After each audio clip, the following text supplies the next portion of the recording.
Welcome to this powerful and unforgettable story. Today, we are going to walk through the life of a little girl who never got the chance to grow up. But her words touched the hearts of millions. She didn't live to see freedom, but she wrote about the world she dreamed of. Her name was Anne Frank. This is not just a story about war, hiding, and fear. This is a story about a girl who believed in hope when the world was burning. About a girl who used a diary to stay alive in her heart, even when everything outside was trying to kill her. You will see how a young girl's words became more powerful than any weapon. You will learn how one voice, even in silence, can echo across history. And yes, this video is also great for your English learning, because it is written in very simple English, and every line is clear, emotional, and powerful. So you will feel the story in your heart, and you will improve your English at the same time. So now, let's begin the story of Anne Frank. Part 1. The Girl Before the Diary. Anne Frank was born on June 12, 1929, in Frankfurt, Germany. She was just like any other girl. She loved to laugh, she loved to talk, and she was always curious. Her full name was Anneliese Marie Frank. People called her Anne, pronounced An. She had an older sister named Margot and parents named Otto and Edith Frank. Her family was Jewish, but they were not strict about religion. They were modern. They believed in education, kindness, and community. Her father, Otto Frank, was a businessman. He had served in World War I and was very respectful and gentle. Anne loved her father deeply, and you'll see why later in the story. Her mother, Edith, was quiet, proper, and deeply loving, though Anne often had a difficult relationship with her. Anne and Margot were different. Margot was calm, serious, and always polite. Anne was energetic, talkative, and always asking questions. She was very smart. She was always top of her class in school, especially in writing. Even at a young age, her teachers said she had a gift with words. She wanted to become a writer, or a movie star, or both. But something dark was growing in Germany. In 1933, when Anne was just 4 years old, Adolf Hitler became the leader of Germany, and everything changed. Hitler hated Jewish people. He blamed them for Germany's problems after World War I. His party, the Nazis, began passing dangerous laws to take away rights from Jewish people. They were not allowed to go to certain schools. They couldn't own businesses. They were treated like enemies in their own country. Anne's family felt the danger early. Her father, Otto, was smart. He knew what could happen. So, in 1934, they moved to Amsterdam, in the Netherlands. They thought they would be safe there. Anne was just 5 years old when they left Germany. She had to leave her home, her friends, and everything she knew. But in Amsterdam, Anne started to build a new life. In Amsterdam, the Frank family felt free again, for a little while. Otto started a business called Opekta, which sold ingredients for making jam. They lived in a peaceful neighborhood and sent Anne and Margot to good schools. Anne made many friends. She was always smiling, always chatting, and full of energy. She loved books, movies, boys, and jokes. Her teachers said, "She talks too much, but she's bright." Anne knew she was different. She didn't want a normal life. She wanted adventure and freedom. She kept a notebook where she wrote short stories. She wrote letters to imaginary friends. She loved to imagine a better world. Her dream was to become a famous writer. But behind the scenes, the world was changing again. The Nazis were moving across Europe. And in 1940, Germany invaded the Netherlands. Now Anne was 11 years old. The Germans took control of the Netherlands. And very slowly, life for Jews became dangerous again. New rules started coming. Jewish children were forced to leave their schools. Jewish families had to register and wear a yellow Star of David on their clothes. Jewish people were banned from parks, libraries, and cinemas. They were no longer safe. Anne and Margot had to say goodbye to their non-Jewish friends. Anne's world became smaller every month. Otto tried to protect his family, but the walls were closing in. They had one choice: hide. And then, something happened that forced them to act fast. On July 5th, 1942, Anne's sister Margot received a letter. It was a call-up notice. The Nazis wanted her to report for a work camp. But everyone knew what that meant. They weren't sending Jews to work. They were sending them to death camps. Otto looked at the paper. Then he looked at his wife and daughters, and he said just one thing: "We go into hiding, now." The family packed their bags that night. They wore layers of clothes to avoid suspicion. They left behind their cat, their furniture, and their neighbors. And the next morning, July 6th, 1942, the Frank family disappeared. Where did they go? That's where the real story begins.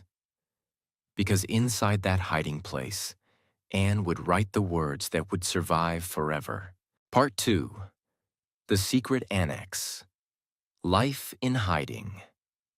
On July 6th, 1942, just one day after Margot got the letter from the Nazis, the Frank family vanished from the outside world. But they didn't go far. Otto Frank had been preparing a hiding place for months, just in case this day would come. It was inside the building where his business was located, at 263 Prinsengracht, Amsterdam. Behind a swinging bookcase hidden from the world, there was a secret apartment. This small and dark space became their new home. It was called the Secret Annex. The annex was not a full house. It was a few small rooms with no sunlight, no space, and no way out. And they would have to live there in total silence. For years. Anne was 13 years old when she entered the annex. She had just received a birthday gift a few weeks earlier. A diary. It was red and white checkered, and she called it Kitty. From this day forward, she would write in it almost every day. That diary would one day tell the world the truth. The secret annex had more than just the Frank family. 1 week after they moved in, another family joined them. The Van Pels. Herman Van Pels. He had worked with Otto.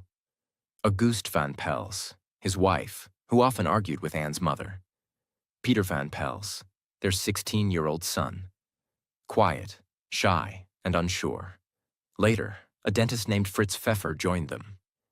Anne had to share a room with him. She didn't like him at all. In her diary, she called him Mr. Dussel. Now there were 8 people living in that tiny space. No one could go outside. No one could open the windows. No one could flush the toilet during the day. Even footsteps had to be soft, like whispers. They were hiding from death, and every noise could give them away. Anne's life in hiding was not like a normal life. Every minute had rules. In the morning, they had to be completely quiet. Workers were downstairs in the building, and any noise could expose them. They could not talk, walk loudly, or move chairs. They would sit still for hours, reading, writing, or thinking. Their food came from kind employees who worked for Otto Frank. 4 brave Dutch people risked their lives to help. Miep Gies, Jan Gies, Victor Kugler, Johannes Kleiman. These people brought them bread, potatoes, books, and news of the outside world. They were the reason the 8 people in the annex survived for 2 years. In the afternoon, when the office workers left, they could move a little more. Anne read books, studied languages, wrote stories, and dreamed of the future. But the one thing she did every single day was write in her diary. Her words were honest, emotional, and deep. She wrote about the fear of being found, her fights with her mother, her love for her father, her loneliness, her dreams of freedom, her feelings for Peter. She didn't just write events. She wrote feelings. She wrote like someone much older than 13. And she hoped. One day the war would end, and people would read her words. In the beginning, Anne and Peter Van Pels didn't get along. She thought he was boring and quiet. But as months passed, things changed.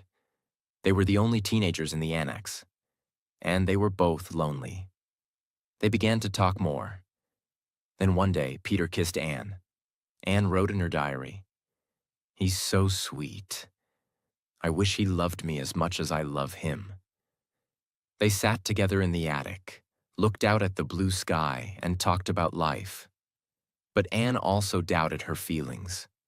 She didn't know if it was real love, or just 2 people trying to feel alive in a world filled with death.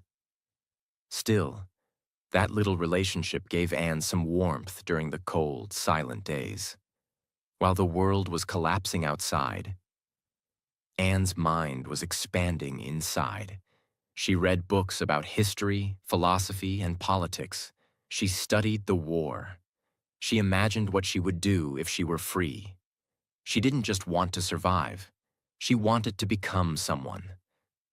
Anne wrote, "I want to go on living even after my death. That's why I write." She believed that words could survive longer than bodies. She wanted to use her pain to create something beautiful. And slowly, her diary turned from private pages to something bigger, something meant for the world. Inside the annex, there were no phones, no internet, no newspapers. But Otto and the others used a small radio to listen to secret updates. They heard the Nazis were taking more Jews to concentration camps. Bombs were falling across Europe. The Allies, USA, UK, Soviet Union, were fighting back. Sometimes Anne heard good news, and she'd feel hopeful. But other times, she'd hear that friends had been taken away, never to return. Her heart broke again and again. But she never stopped believing that peace would come. In 1944, a Dutch government minister who escaped to London made a radio broadcast. He said that after the war, people should collect letters and diaries from those who lived through it. Anne heard this on the radio, and something inside her changed. She decided to rewrite her diary, to polish it, to turn it into a real book. She gave it a title, The Secret Annex. She wanted people to know the truth, not just about her, but about all the people who were suffering in silence. She worked every day, editing, rewriting, and dreaming of the day the world would read her words. But just when it seemed the end of the war was near, something terrible happened. On August 4th, 1944, after more than 2 years in hiding, the door to the secret annex was broken down. A man named Karl Silberbauer, a Nazi officer, found them. No one knows exactly how, but someone had betrayed them. Some believe it was a neighbor. Others think it was someone in the building. To this day, no one knows for sure. The 8 people were arrested. The helpers were arrested too, but later released. Anne's diary was left behind on the floor. But Miep Gies found it, and she hid it, hoping to return it to Anne after the war. But that moment would never come. Anne Frank, Margot, Otto, Edith, Peter, the Van Pels, and Mr. Pfeffer were all taken away. Their long silence was over. Now they would face something even worse. The concentration camps. Part 3. The camps, a race against death. Anne was just 15 years old. She had lived in silence for over 2 years. She had not seen trees, or sky, or stars. But she had dreamed of freedom, believed in hope, and written her heart into pages. And then, in just a few minutes, all of it was gone. That day, Nazi officers stormed the secret annex. They found Anne, Margot, her parents, Peter, his parents, and Mr. Pfeffer. They arrested them like criminals. The people who had helped them, Miep Gies and the others, were also taken, but released later. Anne stood there, terrified, her body shaking. Her diary was on the floor. Her life, the one she had shared in pages, stayed behind. She didn't know it yet, but that diary would survive. She wouldn't. After the arrest, the 8 people were taken to Westerbork, a temporary prison camp in the Netherlands. It wasn't yet the worst place, but it was still horrible. Overcrowded rooms, no privacy, loud, angry guards, food that was dirty and cold, showers with cold water, constant fear of being sent east. East meant Auschwitz, and everyone knew what that meant. Death. At Westerbork, Anne and the others were called criminals because they hid from the Nazis. So they were given the hardest jobs. Anne had to carry heavy stones. Margot had to move wet mattresses filled with lice. The rooms were filled with rats and bugs. Every day was loud, dirty, and hopeless. But Anne didn't give up. She still had dreams. She believed the war would end soon. They stayed in Westerbork for about a month. Then, their names were put on the list for transport. It was the last list anyone wanted to be on. On September 3rd, 1944, Anne and the others were forced onto a cattle train, packed with over 1,000 people. There were no seats, no food, no air, no light, just screaming, crying, praying, and silence. They traveled for 3 days. No one knew where they were going. Children fainted. Old people died.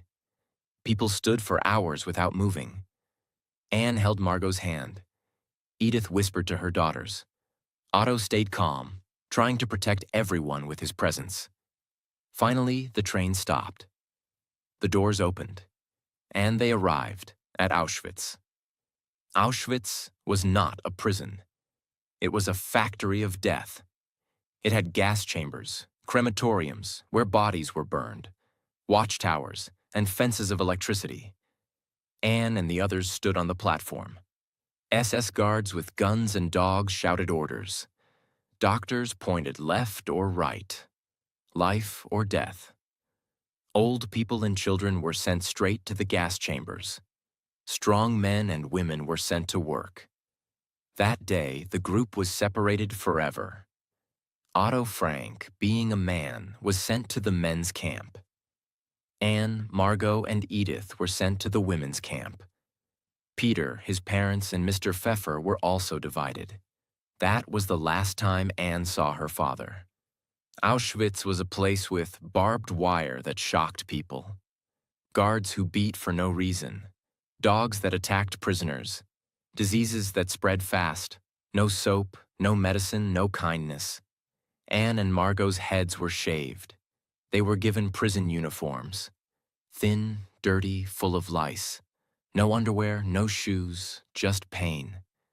They had to wake up at 4 a.m., stand for hours in the cold, and go to work in fields or factories. They were given black water for coffee and a piece of moldy bread per day. Anne became sick, but she tried to stay strong. She comforted other girls, told them stories, and tried to make people smile, even in that hell. But her mother, Edith, was falling apart. Edith Frank was not strong like Anne or Margot. She was sensitive. She worried all the time. And now she was watching her daughters suffer. She gave her bread to Anne. She gave her scarf to Margot. She slept on the cold floor without blankets. In January 1945, just weeks before Auschwitz was liberated by Russian soldiers, Edith Frank died from starvation. Anne never got to say goodbye. In late October 1944, Anne and Margot were moved again, this time to Bergen-Belsen, another concentration camp in Germany. Why? Because the Nazis were moving prisoners away from the front lines. The Allies were getting closer, so they moved the girls to a camp that was less organized, but still deadly. Anne hoped Otto and Peter had also been moved. She didn't know they were still in Auschwitz. At Bergen-Belsen, things were even worse.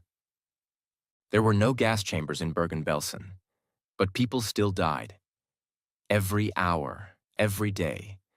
The camp was filled with filth, freezing cold, no water, no toilets, diseases like typhus. There were thousands of bodies lying around, unburied. People died on the floor, and no one came to help. Anne and Margot were covered in lice. They had no strength left to eat. They were cold, shaking, and too weak to cry. Still, Anne tried to give hope to Margot. But then, one day, Margot fell from her bed in the barracks. She couldn't get up. She died from exhaustion and sickness. Anne saw it happen, and after that, she gave up too. After Margot died, Anne had nothing left. She was alone. She was sick. She had no idea the war would end just weeks later. She had lost her sister, her mother, her voice, her hope. In February or early March 1945, Anne Frank died of typhus just days after Margot. She was 15 years old. She died in a camp filled with death, pain, and silence. Her body was thrown into a mass grave. No stone, no name, no goodbye. But her words had already survived. The war ended in May 1945. The camps were liberated. The Nazis were defeated. But only one person from the secret annex came back: Otto Frank. He returned to Amsterdam alone. He waited for news of his wife, his daughters, his friends. But slowly, the truth came. They were all dead. Then, one day, Miep Gies came to Otto. She handed him a small bundle of papers. It was Anne's diary. She had saved it from the annex floor the day they were arrested. Otto began to read it, and for the first time, he saw who his daughter truly was. Part 4. The Diary That Changed the World. Anne Frank's Forever Voice. After the war ended in May 1945, Europe was silent in a strange way. The bombs had stopped. The camps were opened, but families were broken forever. Otto Frank returned to Amsterdam alone. He waited. Every day he hoped to hear good news. Maybe Edith survived. Maybe Anne and Margot were alive. But slowly, letter by letter, name by name, hope disappeared. First he learned about Edith's death, then Margot, and finally, Anne. Otto was completely broken. He had lost his wife. He had lost both daughters. He had lost everything. Then one day, Miep Gies came to him. She carried a bundle of papers tied together. She said softly, "These are Anne's." It was Anne's diary, the same diary Anne received on her 13th birthday, the same diary she called Kitty. Otto took it home. At first, he could not open it. It was too painful. But one day, he began to read, and with every page, Otto met his daughter again. Otto thought he knew Anne. He knew she was lively. He knew she talked a lot. He knew she was intelligent. But the Anne in the diary was deeper, stronger, and wiser than he ever imagined. She wrote about fear, loneliness, growing up. her body changing, her thoughts about life and death, her anger, her hope, her belief in goodness. Otto read lines that shocked him. Anne had written, "In spite of everything, I still believe that people are really good at heart." Otto cried. He realized something powerful. Anne did not just write a diary. She wrote a message to humanity. She wanted people to understand what war does to children, what hate does to the innocent, why freedom matters, why silence is dangerous. Otto knew then, the world must read this. Otto Frank decided to fulfill Anne's dream. Anne had written in her diary that she wanted to be a writer. She wanted her words to live after her death. So Otto began the difficult work of editing her diary. He carefully prepared it for publication. He removed some very personal parts. He combined different versions Anne had written. He stayed true to Anne's voice. In 1947, the diary was published in Dutch. The title was The Diary of a Young Girl. At first, only a few people read it, but those who did, they could not forget it.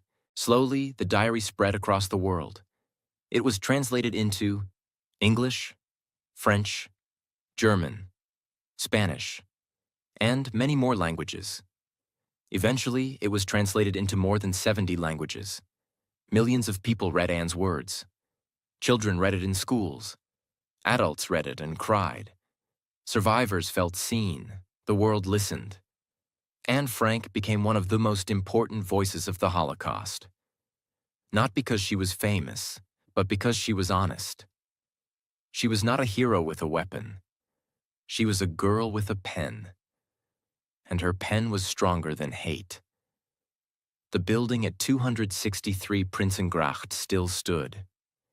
The hiding place was still there. People wanted to see it, to feel the silence, to understand how 8 people lived for 2 years without freedom. So it became the Anne Frank House Museum. Today, people walk through the rooms. They see the hidden bookcase. They see Anne's room. They read her quotes on the walls. Visitors come from every country. They don't come to see history. They come to feel it. Anne Frank never grew up. She never became a writer in the normal way. She never fell in love fully. She never lived freely. But her life was not wasted. Her words, teach children about kindness, warn the world about hate, remind us why freedom matters. Anne Frank became a symbol of innocent lives lost, of courage in silence, of hope in darkness. She showed the world something very important. You don't need power to change history. You need truth. Anne Frank is not just a story from the past. Her story is a warning. Hate does not start with violence. It starts with words, with separation, with silence. Anne reminds us to speak when others are silent, to protect the innocent, to never forget. She was just a girl, but the world will never forget her. Anne once wrote that she wanted to live on after her death. She did. Every time someone opens her diary, Anne Frank lives again. Every time someone learns kindness instead of hate, Anne Frank wins. Her body was destroyed, but her voice survived. And it always will. 7 life-changing lessons from the story of Anne Frank. 1. Your voice is powerful. Even in silence. Anne was only a teenager. She had no freedom, no platform, no stage, but she had a pen. And that pen told the truth. Honestly, fearlessly. Even when the world tried to silence her, her words lived on. Lesson: you don't need to be famous to be heard. Write, speak, share, even if you're scared. 2. Kindness can exist even in darkness. The people who helped the Frank family, Miep Gies and the others, risked their lives to hide them. They didn't do it for money. They did it because it was right. Lesson: even when the world feels dark, there are always good people. Be one of them. 3. Hate begins with words, not weapons. Anne's story teaches us that big tragedies don't start with violence. They start with ideas, with blame, with lies, with silence. Lesson: never ignore small signs of hate. Speak up when someone is treated unfairly, before it's too late. 4. You can't control the world, but you can control your mind. Anne couldn't go outside. She couldn't speak freely. But inside her diary, her mind was still free.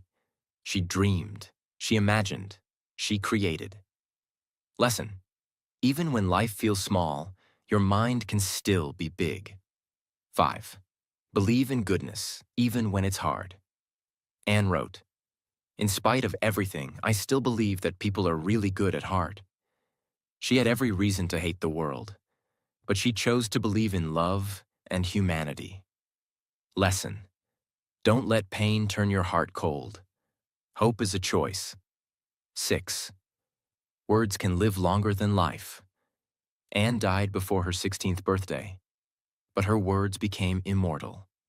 She didn't survive, but her diary did. Lesson: what you create, your words, your art, your truth, can live far beyond you. 7. Never forget what happened. Anne Frank is not just history. She's a warning, a reminder of what happens when we stay silent, when we close our eyes, when we stop caring. Lesson: remember her not with sadness, but with action. Be kind. Be brave. Be human. This was not just a biography. This was a human story, a child's voice, a lesson for the world. If this story touched your heart, if it helped you understand life, history, and humanity, and if it helped you improve your English while listening, then stay with us. Subscribe, learn, remember. Because stories like Anne Frank's must never be forgotten.